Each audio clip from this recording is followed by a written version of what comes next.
Boa noite a todos.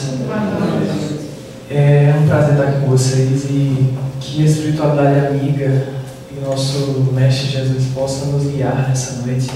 Como ele mesmo já disse, onde houverem dois ou mais, em meu nome estarei presente. E nessa noite de hoje, eu acho que a leitura do nosso amigo não poderia ter sido mais apropriada.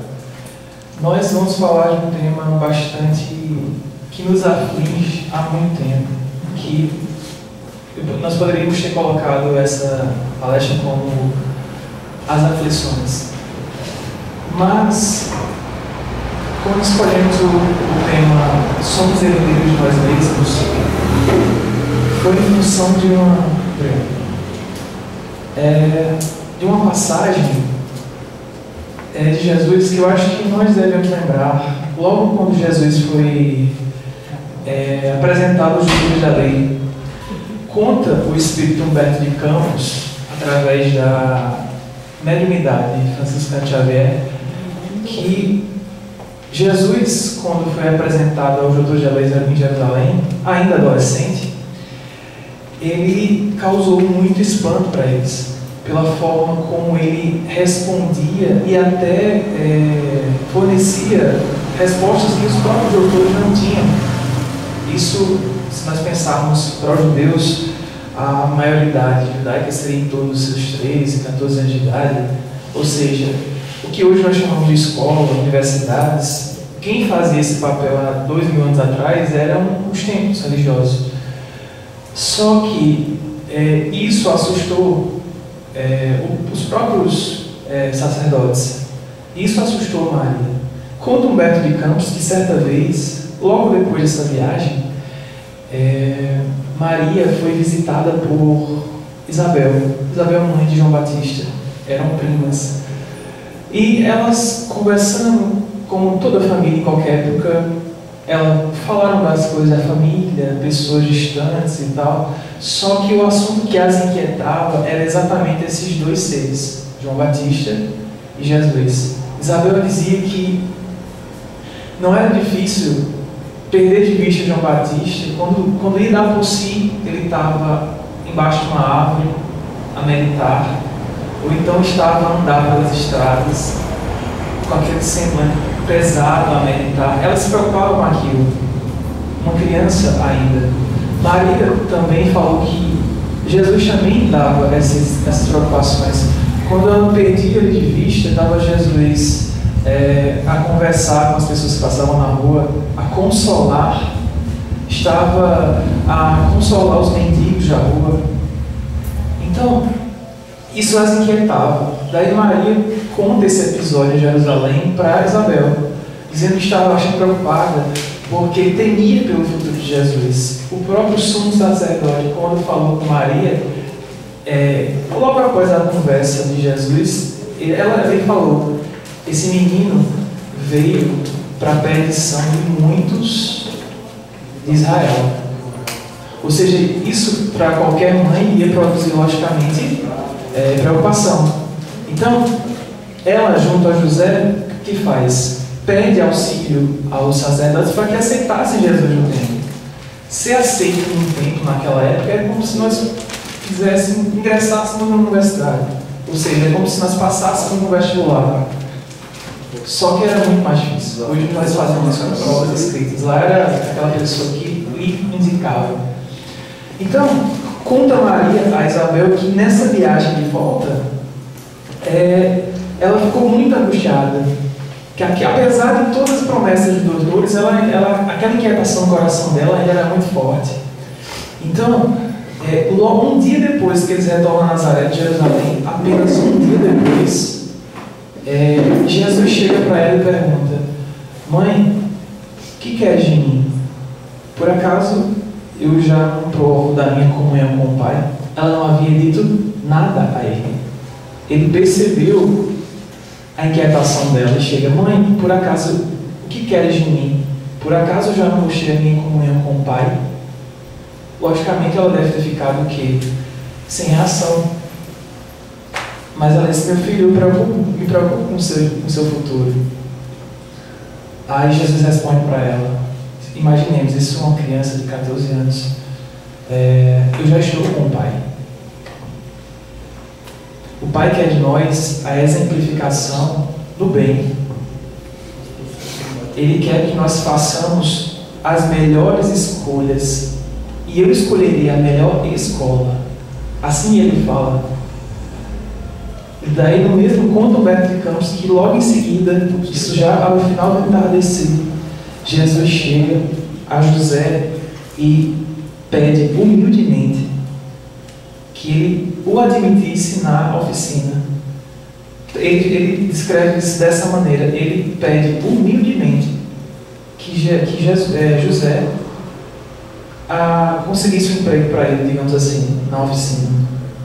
Ou seja, o que é que Jesus já estava nos ensinando ali? Que a melhor escola agradável a Deus é o lar. É o esforço próprio.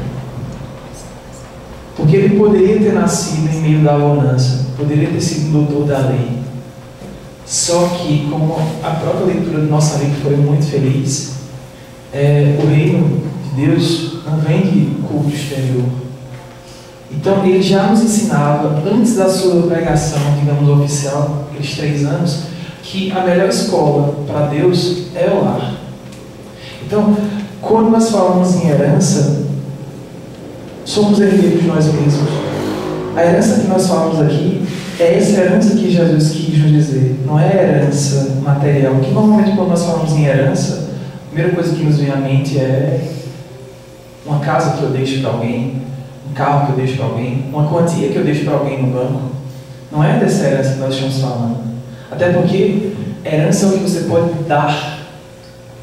Se eu, porventura, venha desencarnar hoje e deixe bens materiais, aquilo não era meu, porque se fosse, iria comigo.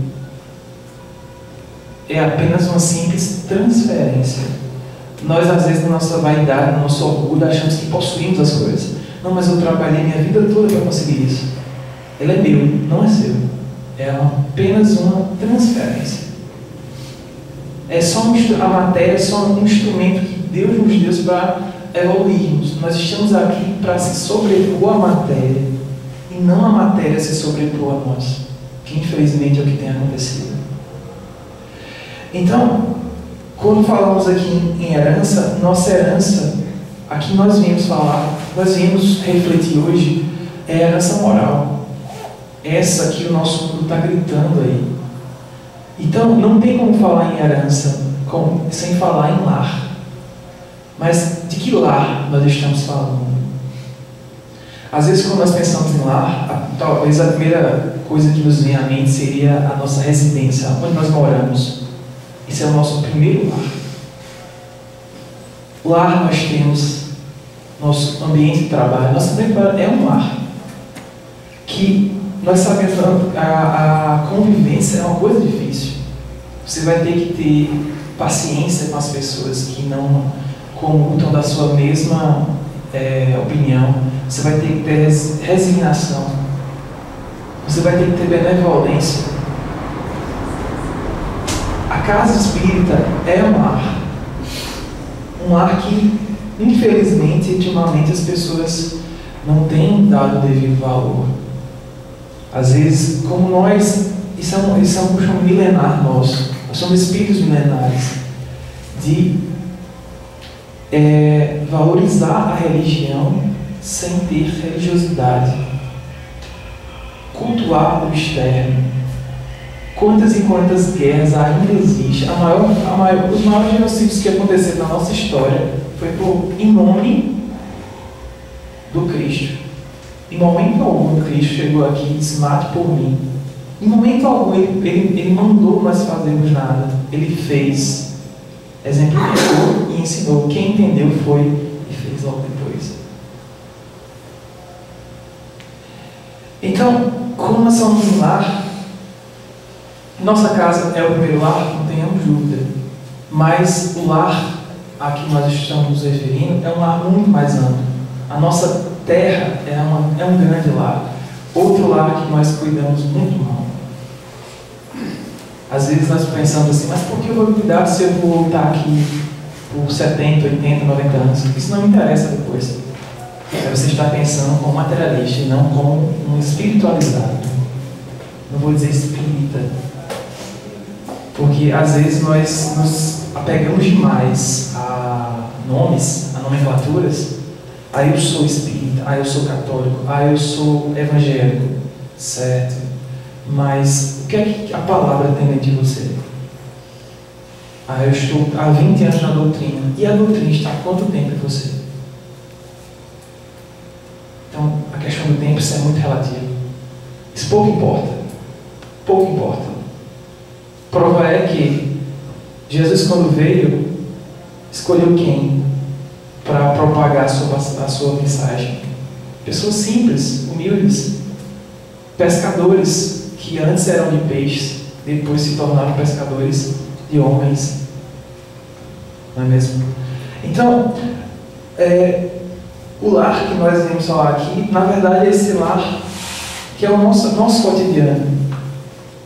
Mas, para começar a nossa reflexão, nós vamos pensar qual é nossa primeira missão. Às vezes nós ficamos meio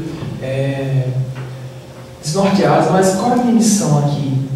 Nossa primeira missão são as pessoas que convivem conosco no ambiente da nossa residência. Ninguém cai de paraquedas na vida de ninguém. Ninguém tem 3, 4, 5 filhos por erro biológico.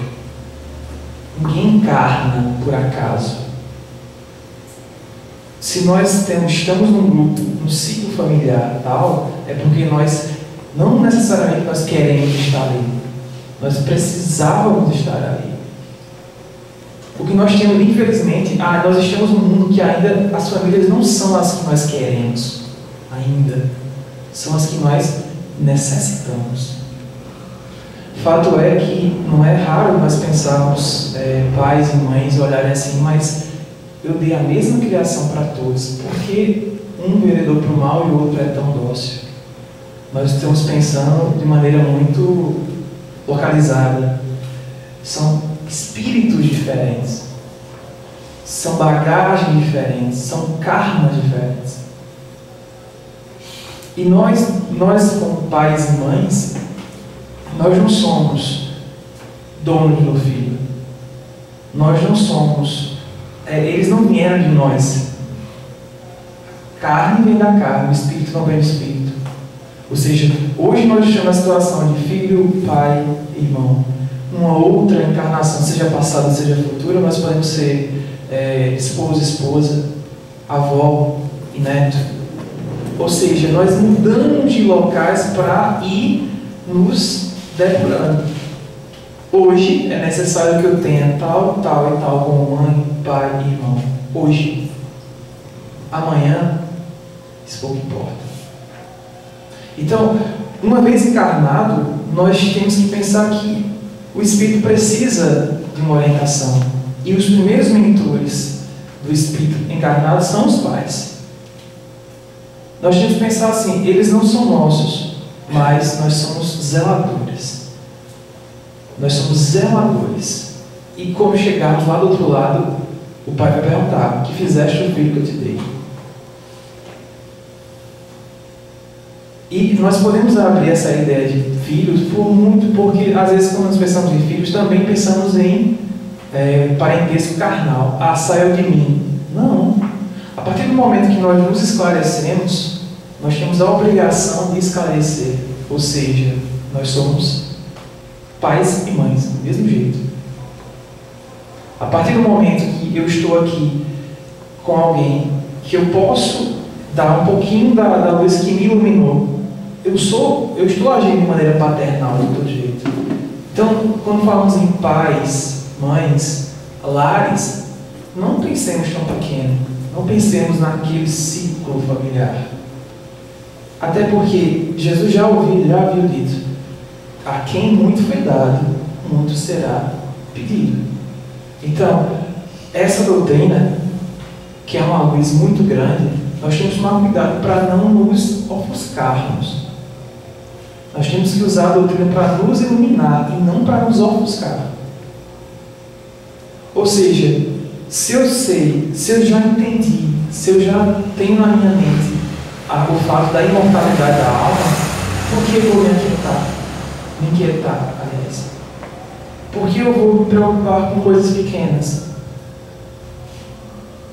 Quando nós entendemos, se você passar pelo Evangelho, você vai ver que em todos os momentos Jesus, fatalmente, ele fala da imortalidade da alma, ele fala da reencarnação, só que não fala com essa linguagem porque à época seria desnecessário. Basta lembrarmos do momento que ele encontra com Nicodemos. É preciso nascer de novo para ver o reino dos céus. Óbvio que nós sabemos que não é o corpo, este corpo voltar. É o espírito voltar. É preciso nascer da água e do espírito. À época, quando se falava em água, a questão da ciência achava que tudo vinha das águas. Ou seja, a água a qual ele se referia seria o corpo material. E o espírito, no caso, a própria individualidade, a inteligência propriamente dita. Ou seja, é preciso que nós venhamos várias e várias vezes para nos purificando. Só que nós precisamos de zeladores.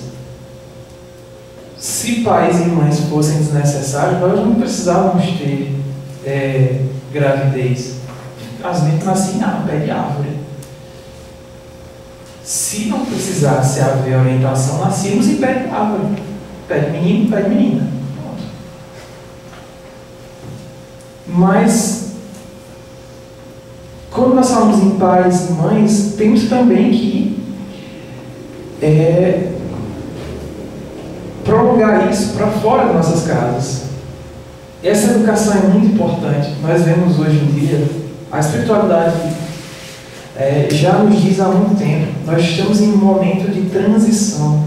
Só que às vezes quem adentra no movimento recente acha que isso é um milagre, que vai vir uma nave espacial, vai pegar os ruins, vai tirar e vai ficar os bons. Isso é um movimento silencioso. Começa no túmulo, termina no túmulo, começa no berço. Quando Jesus fala, os trabalhadores já de uma hora, a oportunidade de estar aqui, ele já havia dito, na casa do meu pai tem muitas moradas. Se nós estamos achando que esta terra é ruim, meus amigos, tem lugar pior. Tem lugar pior. Então, qual é o meu papel hoje? Qual é o nosso papel hoje? Não é me prender ao que eu não fiz. Isso não importa mais. Ou ao que eu fiz. Isso já é feito. O que eu tenho que me pegar agora é o que eu posso fazer. Na melhor das hipóteses, o que eu quero fazer é o que eu quero no mínimo estar aqui. Então, será realmente que o que eu vou fazer agora não diz respeito a mim? Será que o que eu faço agora não é uma herança para mim mesmo? Claro que é. Nós, como espíritos imortais, devemos lembrar, não é nem questão de querer, nós precisamos voltar para evoluir. Será que nós queremos voltar para o mundo que nós estamos vendo hoje? Eu vou ser bem sincero com vocês. Eu, particularmente, eu não quero. Para esse de hoje, não. Eu quero uma coisa melhor. E quem é que vai fazer isso? Somos nós. Porque do mesmo jeito que Deus nos dá o livre-arbítrio de escolher, nós temos a obrigação de consertar qualquer peça tirada do lugar. Aí vai depender da consciência de cada um, de querer esperar mais ou menos. Então, é importantíssimo que esse primeiro mentor da criança seja efetivamente evangelizado. Como é que eu quero um mundo? Porque é muito comum nós falarmos assim, mas o mundo está perdido. O mundo não está perdido. O mundo corrompe as pessoas. O mundo não corrompe as pessoas.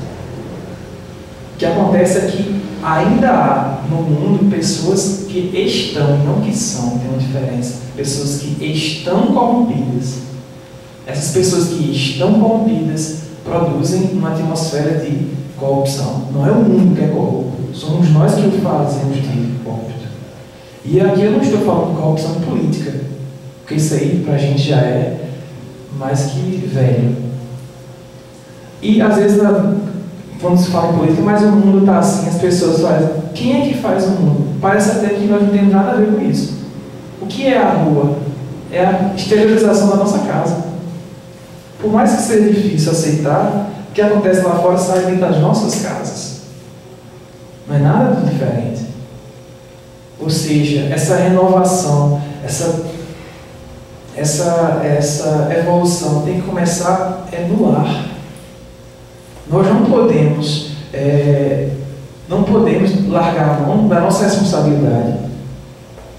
Eu não sei se vocês acompanharam, tem uma modinha agora entre os mais adolescentes, dentre as redes sociais, uma brincadeirinha muito de mau gosto chamada Baleia Azul. Em resumo, é basicamente o seguinte: eles têm 50 desafios. Desafios para eles seriam flagelar o próprio corpo.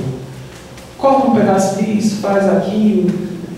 Acontece que, entre desafio e desafio, quem é que ganha? Qual o último desafio? Cometer suicídio.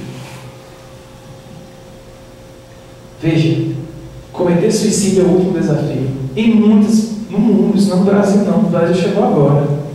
No mundo, na Rússia já morreram muitas crianças com isso. Nos Estados Unidos, aqui no Brasil já morreram muitos.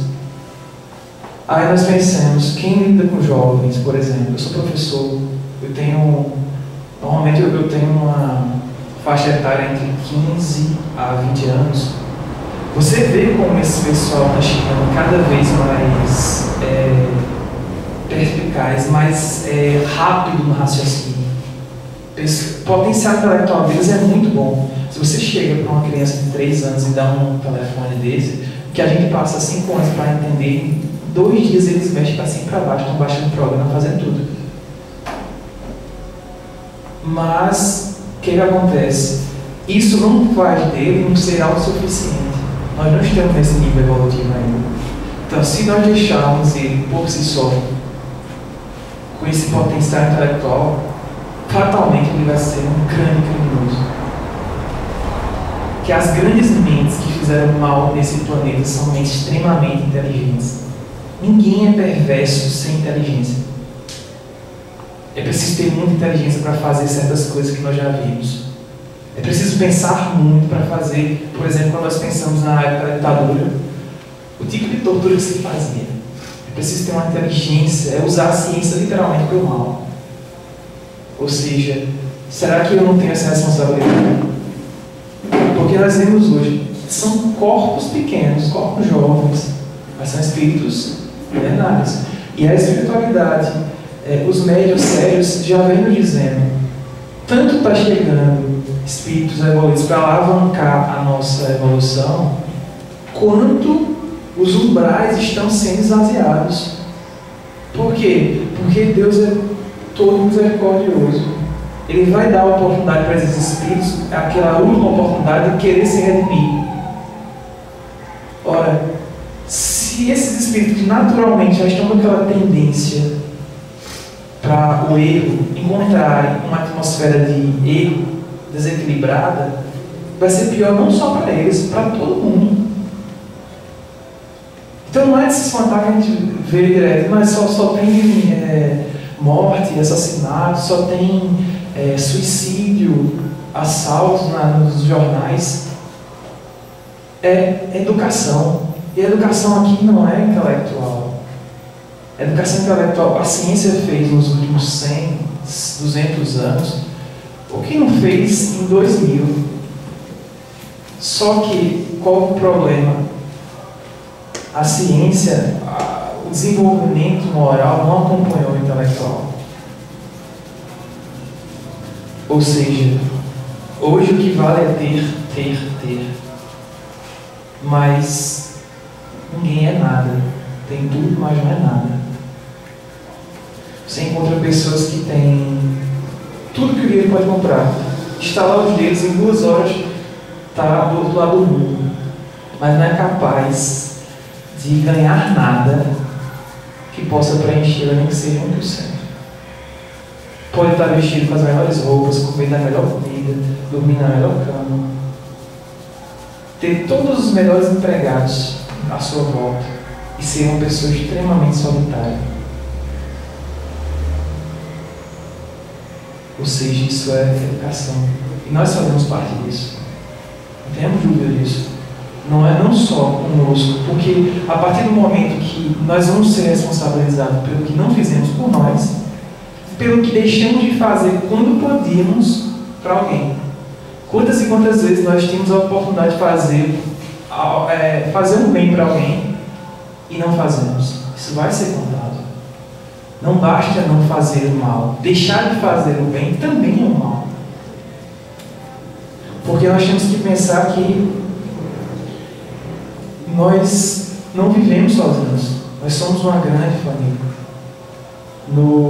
Nesse último MEP, Peixinho, da Bahia, ele falou uma coisa que eu tenho certeza que nunca mais vai sair da minha cabeça. Eu nunca tinha parado para raciocinar daquela maneira. Ele falou que nós não somos espíritas. Nós estamos espíritas. Nós somos espíritos eternos. Parece meio bobinho, mas aquilo me tocou. Realmente, nós, com toda a luz que o Espiritismo nos dá, nós estamos fazendo de uma maneira meio disfarçada o que nós mesmos, em outros corpos, fizemos com a antiga igreja, que é o culto externo, de uma certa maneira. Não existe religião do futuro. O Espiritismo é a religião do futuro. Não é. O que existe vai ser a fraternidade do futuro. Momento que vai, querendo ou não, vai existir que nós vamos nos dar as mãos, independente de credo religioso. Porque o objetivo é um só: Deus. Não vai ter um templo religioso, o templo vai ser nosso coração. Deveria ser há mais de 2000 anos. Não vai ter um culto externo, não vai ter um ritual. O ritual, o culto, vai ser o bem que nós vamos fazer. Isso pouco importa. Quem quer fazer o bem não pergunta a quem, se você está precisando ou não. Faz e pronto. Não pergunta se é espírito ou não para dar um prato de sopa. Não pergunta se é espírito ou não para fazer um atendimento fraterno. Atendimento fraterno você precisa fazer em uma casa espírita. Às vezes é um ouvido que você empresta por 5 minutos para alguém. Essa é a herança que nós temos que nos preocupar em deixar. A herança de um mundo melhor.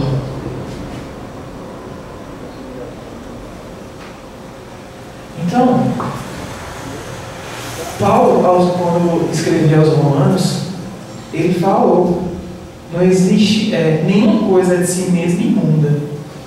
Quem as torna imundas somos nós. Ou seja, o que ele está querendo dizer com isso? Nós reclamamos do mundo. O mundo é assim. Não é a ferramenta o perigo em si. O perigo é quem está manuseando a ferramenta. Então, às vezes, por exemplo, hoje em dia, logo quando saiu essa brincadeirinha dessa baleia azul, mas esses são os problemas que a tecnologia vem nos oferecer. O problema não é a tecnologia, é como nós usamos a tecnologia. Ninguém em sã consciência vai querer ter a vida que se tinha 100 anos atrás. Às vezes nós reclamamos, mas nossa vida hoje é muito mais confortável do que era. Não precisa nem ir tão longe. Pega 30 anos só.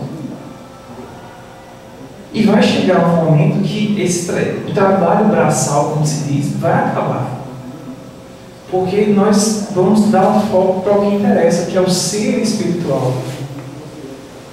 Ou seja, antigamente meus avós, eles tinham que chegar a trabalhar em sítios, na roça e tudo mais. Hoje em dia, não no braço, hoje em dia tem máquinas que fazem o que as pessoas fazem em uma semana e em menos de um dia. Sem nenhum esforço, com ar-condicionado, trator com ar-condicionado. Hoje em dia a facilidade de chegar ao conhecimento é muito grande. Você, com um toque da sua mão, você tem uma biblioteca, se você quiser. Ou seja, não é a tecnologia que é o problema, são as pessoas que estão usando, que estão mal habilitadas. Ou seja, eu posso me desencarnar daqui a 30 anos. Será que eu quero voltar para o futuro dessa geração que está se formando do jeito que está? Não. Eu acho que ninguém aqui quer. Nós queremos coisa melhor. Então, não adianta dizer, mas isso é culpa dos políticos, mas isso é culpa daquilo. Não, somos nós que fazemos. Falar em corrupção é fácil, como se nós não fôssemos corruptos de uma maneira ou de outra. Furar uma fila para fazer corrupção. Parece coisa simples, mas começa dessas coisas. Então, na hora que nós falamos em orientação, evangelizar nosso lar, seja qual for, isso tem que ficar claro que isso não vai nos privar das provações e expiações. Ser bem orientado vai nos dar força, coragem, resignação para cumprir o que tem que cumprir. E há se diferenciar quando se fala em prova e expiação. Normalmente, quando nós estamos no meio espírita, nós começamos a reproduzir alguns nomes que nós não conhecemos. Às vezes nós falamos porque todo mundo fala, mas nem sabemos o que é. Por exemplo, todo mundo que chega no meio espírita decora algumas palavras: obsessão, umbral, expiação, e por aí vai. Quando nós falamos em expiar e provar, são coisas diferentes. Kardec deixa isso bem claro no Evangelho segundo o Espiritismo. Expiar é reparar, é reajustar. Então, como assim? Se eu tirei esse copo daqui e ele não deveria estar aqui, eu vou ter que expiar para reajustar o que eu fiz. Ou seja, toda expiação é uma prova que você faz para a pessoa. A pessoa vai aquilo, ela vai ser provada, porque isso é um teste para ela. Agora, nem toda prova é um reajuste. Às vezes o espírito já chegou num nível de evolução tão bom que ele escolhe uma determinada prova para alavancar a sua evolução. Por exemplo, peguemos um Gandhi da vida, uma Madre Teresa. Tiveram vidas sofridas para a maioria de nós. Só que, com certeza, dentro do coração deles, eles fizeram aquilo com muita tranquilidade, com muita certeza do que estavam fazendo.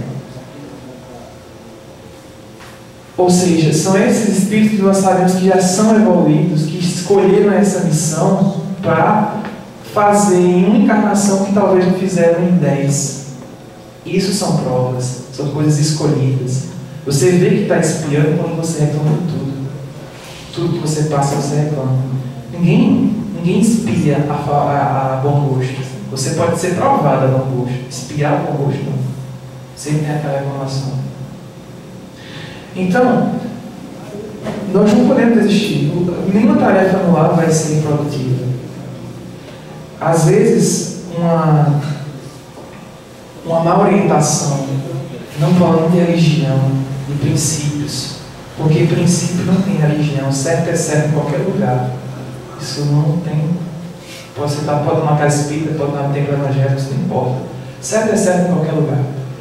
Às vezes nós ficamos descrentes da religião porque nós pensamos que ao adentrar uma casa como esta, nossos problemas vão acabar. Ou quem veio de fora acha que espírito é santo. Acha que ninguém tem problema. Todos temos. Porque se assim não fosse, ninguém estaria nessa terra se não tivesse que sofrer. Todo mundo sofre. Você pode morar num palácio, como pode morar numa tapera. Todo mundo sofre. Não nos enganemos. A bonança material é uma prova muito difícil. Às vezes é fácil você apontar e dizer assim, mas fulano tem tudo. Será que ele tem tudo? Ele possui tudo que a mão dele pode pegar, mas será que ele tem tudo? Às vezes no equívoco de educar, achando que educar é dar tudo, às vezes nós damos tudo. Eu vou trabalhar uma vida porque eu quero que meu filho tenha isso, compre aquilo, vá para a faculdade e tal. Eu dei tudo que eu podia dar, menos o principal, você mesmo. Você dá tudo, mas não se doa nada. Ou seja, no primeiro momento que ele perder o seu zelo diretamente, sua orientação, que você passou 30 anos para, digamos assim, transferir, isso acaba em menos de um ano. Ele vai estar uma pessoa frustrada.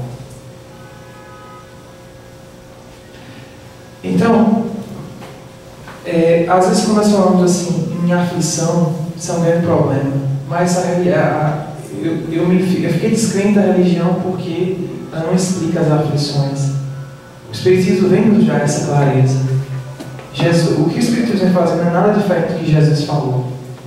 Vem só clarear algumas coisas que ele, de propósito, deixou de forma alegórica. Porque nós, naquela época, não tínhamos capacidade de entender. Falar em reencarnação naquela época seria dar murro em ponta de faca, como se fala. Então, às vezes nós pensamos, mas tem gente que está fadado a sofrer. Mas tudo na vida dessa pessoa é uma fatalidade. Outra coisa, o que é fatalidade? Sabe que nós sabemos o que é fatalidade? Nós usamos bastante essa palavra. Fatalidade, se você pegar o significado da palavra, fatalidade significa o quê? Que é inevitável. Só existe uma coisa, uma única coisa que é inevitável para qualquer um de nós, que se chama o momento da desencarnação. Isso é biológico. Essa é a única fatalidade que existe, de acordo com o significado da palavra. O que vem a acontecer na nossa vida de provas, nada mais é do que consequência de uma escolha mal feita nossa, ou bem feita. Nada que aconteça na nossa vida é porque nós somos melhores ou piores do que ninguém, é porque nós fizemos escolhas certas, escolhas erradas. Isso não existe, essa coisa de destino. Fulano é destinado a isso. Ninguém é destinado a nada. Cada um se destina como quer. O livro dos Espíritos ele é bem claro quanto a isso. O que é o destino? O destino é muito simples. É a consequência do nosso livre-arbítrio uma vez utilizado. Eu tenho a opção de escolher. Uma vez que eu escolho, eu fiz meu destino. Pronto. Eu tenho a opção de escolher. Livre-arbítrio. Escolhi certo, vou ter uma consequência boa. Escolher errado, vou ter que reparar isso. Ou seja, não existe ninguém que nasceu para ser infeliz. Pode ser que nós não vejamos a causa aqui, mas a maioria das nossas aflições é de agora. Por exemplo, como é que nós poderíamos explicar o fato de um recém-nascido nascer surdo e mudo? O que foi que ele fez? Pior. Se nós pensarmos só naquele corpinho. É óbvio que ele não nasceu daquele jeito, à toa. Ou você pegar uma mãe que perdeu um filho com 3 anos de idade. Por que ele mereceu viver só 3, enquanto o avô dele vive 95? Não teria sentido pensar, não teria lógica nenhuma pensar só nessa vida. São causas anteriores. Mas uma coisa que vale a pena nós relembrarmos, Kardec, no Evangelho, capítulo 5, o item denominado Causas Atuais das Aflições, eu vou ler só algumas aqui que vale a pena nós relembrarmos. Ele fala assim: remontando a fonte dos males terrestres, se reconhecerá que muitos são as consequências naturais do caráter e da conduta daqueles que o suportam. Aí ele fala: quantos homens tomam por suas próprias faltas? Quantos são vítimas de sua imprevidência, de seu orgulho e de sua ambição? Quantas pessoas arruinadas por falta de ordem, de perseverança, por má conduta, por não terem limitado seus desejos? Quantas uniões infelizes porque são de interesse calculado ou de vaidade, com as quais o coração nada tem? Quantas dissensões e querelas funestas que teria podido evitar com mais moderação e menos suscetibilidade? Quantos males e enfermidades são a consequência da intemperança e dos excessos de todos os gêneros? Acho que a palavra a se prestar atenção é excesso. O excesso é que nos faz cair. Nada em excesso é salutar. Nada.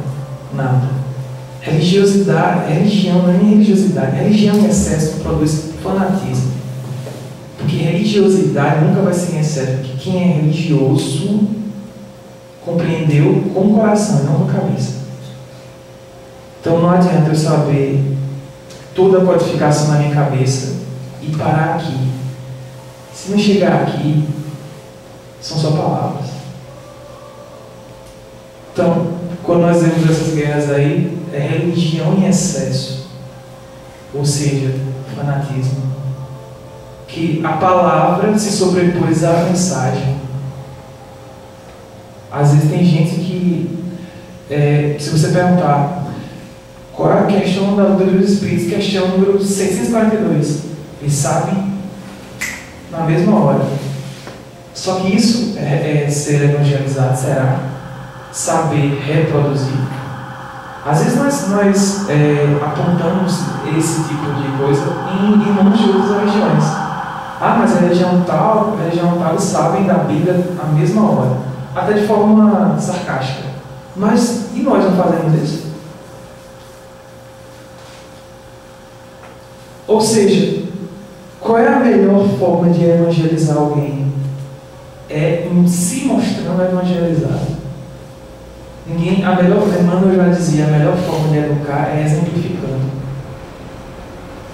Ter um discurso bonito para falar para uma pessoa na determinada hora, isso é fácil. Isso é fácil. Mas e o meu comportamento na hora que eu estiver sendo provado? Eu sou espírita até o momento em que eu estou bem. No momento que eu passo uma provação, eu me desespero. Ou seja, e aquelas palavras só servem para os outros? Então, ninguém está fadado, ninguém nasceu para ser infeliz. Por mais que seja duro aceitar, nós somos consequências de nós mesmos. Ou seja, o que nos cabe fazer? É ficar lamentando o que foi feito? Não. O que foi feito nós já estamos sentindo agora. O que eu posso fazer é um futuro melhor.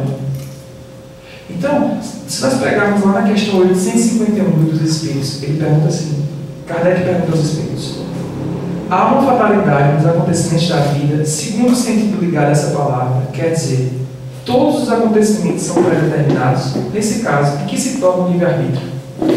Aí os Espíritos respondem a Kardec: a fatalidade não existe senão pela escolha que fez o Espírito, em se encarnando, de suportar tal ou tal prova. Escolhendo, ele faz uma espécie de destino, que é a consequência mesma da posição em que se encontra. Falo das provas físicas, que vem a seguir é importante. Por quê?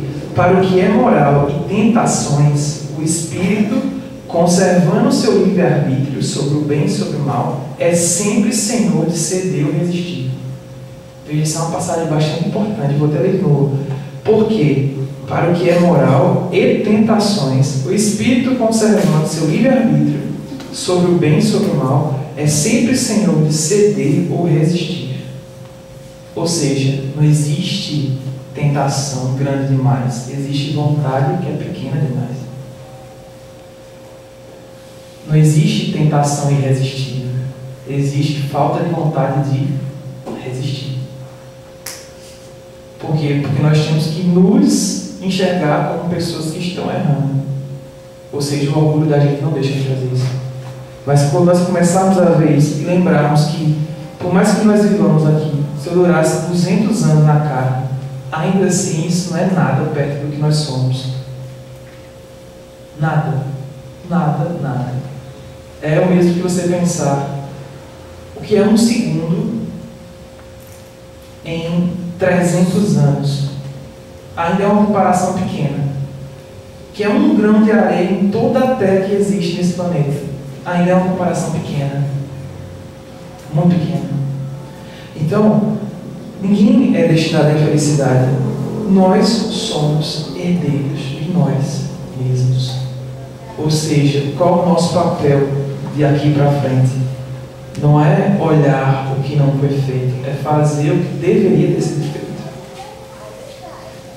E olharmos para o outro não como alguém que quer se sobrepor a mim. Ninguém é melhor do que ninguém. Nem quem está aqui, nem quem está aí, nem quem está em lugar nenhum. Nós passamos, graças a Deus, nós não lembramos, mas nós já passamos por todo tipo de posição social. Já mandamos, já fomos mandados, já tivemos dinheiro, já fomos miseráveis. Ou seja, isso é necessário para que nós possamos o quê? Evoluir. Ou seja, não existe o outro, não existe o fora. O que existe somos nós. Não existe fora de casa. O que é a nossa casa? Quatro paredes. Isso é um pensamento muito pequeno. Se eu tenho uma luz, o mínimo que seja, eu tenho a obrigação de iluminar quem está na escuridão maior que a mim. Porque não existe limite. Tem um ditado bem popular: o céu é o limite. Não é. Não tem limite. Tanto na subida, muito menos na descida. Quando você acha que caiu muito, pode ter certeza que tem que cair mais. Ou seja, se você acha que está no topo, não se preocupe, existe muito mais pessoas acima de você. Do mesmo jeito que eu cheguei aqui, eu fui ajudado. Então eu tenho a obrigação de estender minha mão para quem está subindo. Tanto é que Emmanuel fala: a experiência humana não é estação de prazer. O homem permanece em função de aprendizado, e nessa tarefa é razoável que saiba valorizar a oportunidade de aprender, facilitando o mesmo ensejo aos semelhantes. Ou seja, o que ele está nos dizendo aqui?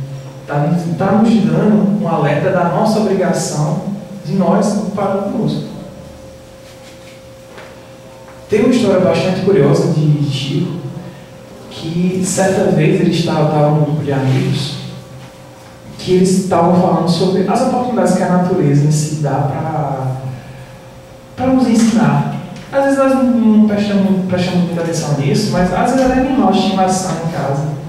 Você vê como, por exemplo, os cachorros, os gatos, eles são carinhosos entre si. Às vezes eu paro para pensar assim: como tem gente mais irracional do que certos animais. Ou seja, a natureza sempre nos dá uma oportunidade. Então, lembrando disso, Chico falou com eles que havia recebido um poema de Casimiro Cunha, que psicografou um poema que dizia assim: ponte silenciosa, no esforço fiel e ativo, é um apelo sempre novo, sempre vivo. Vendo-a nobre e generosa, servindo sem altivez, convém saber se já fomos como a ponte alguma vez. Aí nessa ocasião, Emmanuel, o seu guia espiritual, pergunta: Chico, você já serviu de ponte alguma vez? Só que ele não entendeu no momento. Ele não respondeu nada. Dias depois, quando ele ia a Belo Horizonte, coincidentemente ele foi ao lado de um padre católico. Aí, durante essa 1 hora de viagem, Chico, para quem conheceu a história, foi um ser extremamente de religiosidade. Nunca feriu a crença de ninguém. Ou seja, nessa 1 hora de viagem, ele conseguiu compartilhar com seu irmão padre a luz que ele recebeu sem ferir a crença dele. A partir desse momento, eles se tornaram tão amigos que eles passaram a trocar cartas, a trocar experiências. Chico era católico, como a maioria de nós aqui, ainda pela questão histórica. Ele via já, quando criança, na sua mediunidade, quando ele estava dando as hóstias, as hóstias meio que serem fluidificadas. Ele viu a luz nas hóstias. Ou seja, ele conseguiu compartilhar com o seu companheiro a luz que ele recebeu. Ele conseguiu mostrar o outro lado da margem. Ele serviu de ponte. Aí, nesse momento, ele lembrou: acabei de servir de ponte. E nós? Será que nós servimos de ponte alguma vez? Ou nós mostramos o outro lado da margem e quebramos a ponte? Nós temos N oportunidade de servir de ponte. E qual é a melhor maneira de fazer isso? Não é com palavras, é exemplificando. Caridade, benevolência, paciência. Muita paciência. Então, meus amigos, para encerrar a nossa reflexão, eu queria terminar com um texto de Emmanuel que está no livro Encontro de Paz. O nome do texto é Resgate e Renovação. Ele fala assim: A reencarnação não seria caminhada redentora se já houvesse atendido a todas as exigências do aprimoramento espiritual. Enquanto na escola somos chamados ao exercício das lições. Ante a lei do renascimento, surpreenderás no mundo dificuldades e lutas, espinhos e tentações. Reencontrarás afetos que a união de milênios tornou inesquecíveis, mas igualmente reentrarão contigo velhos adversários, não mais armados pelos instrumentos de ódio aberto, e sim trajados outra roupagem física, devidamente acolhidos à tua convivência, dificultando-te os passos, através da aversão oculta. Saberás o que seja tranquilidade por fora e angústia por dentro. Desfrutarás a amenidade do clima social que te envolve com os mais elevados testemunhos de apreço, e respirarás muitas vezes num ambiente convulsionado de provações entre as paredes fechadas do reduto doméstico. Entenderás, porém, que somos trazidos a viver uns à frente dos outros para aprender a amar-nos reciprocamente como filhos de Deus. Perceberás, pouco a pouco, segundo os princípios de causa e efeito, que as mãos que te apedrejam são aquelas mesmas que ensinaste a ferir o próximo em outras eras, quando o clarão da verdade não te havia iluminado o discernimento, e reconhecerás nos lábios que te envenenam com apontamentos caluniosos aqueles mesmos que adestraste na injustiça, entre as sendas do passado, a fim de te auxiliarem no louvor à condenação. Ergues-te hoje sobre a estima dos corações com os quais te harmonizaste, pelo dever nobremente cumprido. Entretanto, sofres o retorno das crueldades que te caracterizavam em outras épocas por intermédio das ciladas e injúrias que despeziam o coração. Considera, porém, o apelo do amor, a que somos convocados dia por dia, e dissolve na fonte viva da compaixão o fel da revolta e a nuvem do mal. Aceita no educandário da reencarnação a trilha de acesso ao teu próprio ajustamento com a vida, amando, entendendo e servindo sempre. Se alguém te não compreende, ama e abençoa. Se alguém te injuria, abençoa e ama ainda. Seja qual for o problema, nunca lhes conferirás solução justa, se não te dispuseres a amar e abençoar. Onde estiveres, ama e abençoa sem restrições, ante a consciência tranquila, e conquistarás sem delongas o domínio do bem que vence todo o mal. Que Jesus esteja conosco, hoje, agora e sempre. Muito obrigado.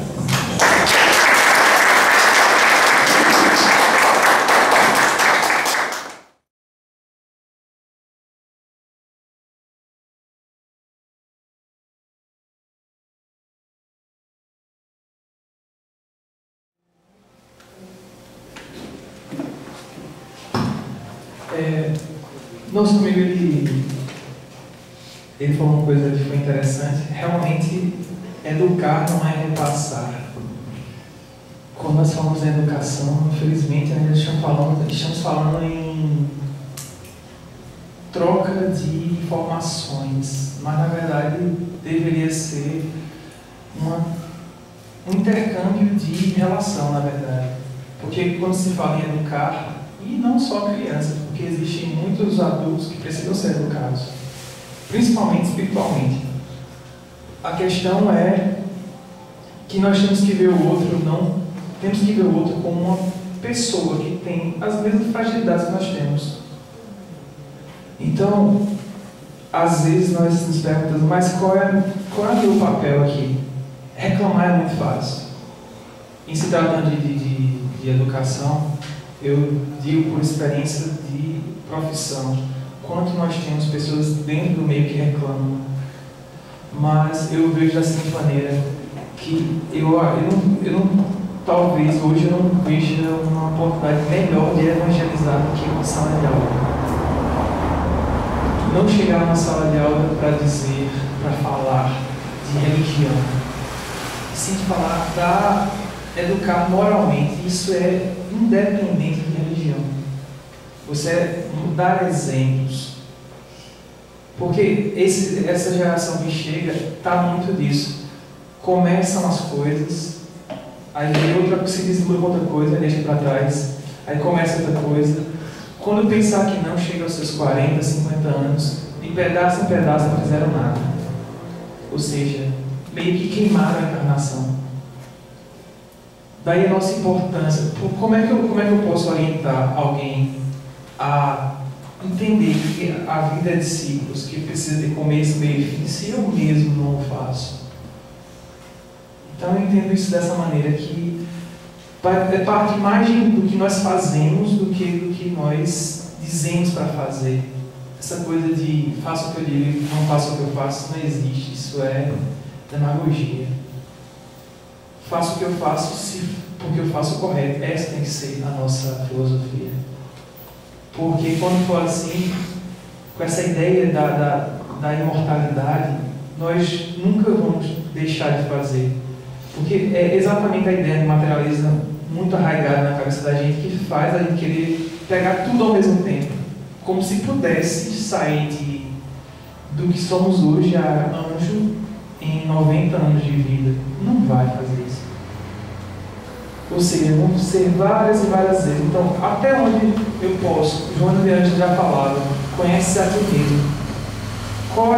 Quais são as minhas maiores sombras hoje? Nós sabemos, nós não precisamos de ir a um psicólogo para isso, com todo respeito. É autoanálise. Nós sabemos o que nós temos de fragilidade. E é lá que nós temos que atacar para ir até o fim e terminar com isso. Botar a luz onde tem sombra. Ou seja, essencialmente, terminar o que começamos se resume a nós nos iluminarmos. Isso, ao meu ver,